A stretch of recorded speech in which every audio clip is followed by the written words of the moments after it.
Middle east में जारी युद्ध के बाद भारत में एलपीजी संकट है और अब यह संकट पेट्रोल पंप की तरफ बढ़ रहा है। सरकारी तेल कंपनियों ने पेट्रोल पंप मालिकों के लिए ऐसा नियम जारी किया है जिससे तेल का संकट पैदा होने का खतरा मंडराने लगा है।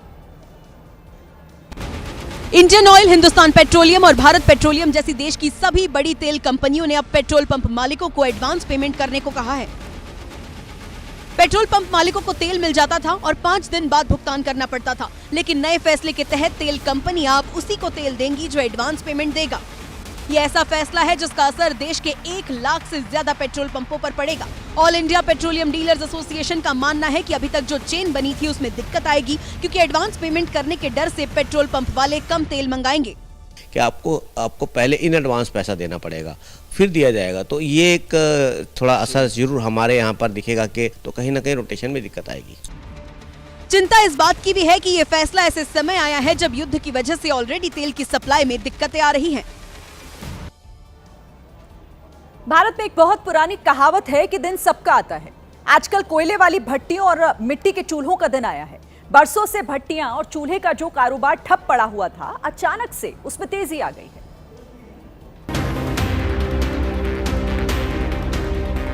मिडिल ईस्ट में युद्ध होने से गैस का संकट क्या खड़ा हुआ, बाजार में भट्टियों का व्यापार चमक गया है। एक दुकानदार एक दिन में 10-10, 20-20 भट्टियां, चूल्हे और सिगड़ी बेच रहा है। भट्टियों की डिमांड इतनी बढ़ गई है कि जो भट्टी पहले 2-2.5 हजार की मिलती थी, वो अब 4 या 5 हजार रुपए की मिल रही है। कितना बेच रहा है? 3500 में 4,000 बिकता है। गैस ने बेटे मेरा डिमांड बढ़ गया चूल्हा बनाने के लिए। दिल्ली के लाल कुआं मार्केट में तो डीजल भट्टियों की मांग इतनी जोर पकड़ रही है कि समोसे और चाट पकौड़ी बेचने वालों को मजबूरी में 12 से 18 हजार रुपए की महंगी भट्टियां खरीदनी पड़ रही है। 18, 20, 25 हजार की बेच रहे हैं तो ये जबरदस्ती खरीदनी पड़ रही है। 20-25 हजार रुपए की। हाँ, देखिए, सरकार कह रही है कि देश में गैस की कमी नहीं है। सवाल उठता है कि जब गैस की कमी नहीं तो फिर गैस सिलेंडर गए कहां? इसका जवाब है काला बाजारी। जमाखोरों ने ऐसे हालात बना दिए कि होटल वालों को अपना धंधा बंद करना पड़ रहा है। राजधानी दिल्ली के पहाड़गंज में सीताराम दीवानचंद के छोले भटूरों के लिए लाइन लगी रहती थी, लेकिन आज ये दुकान बंद है। यहाँ पर इस वक्त हम लोग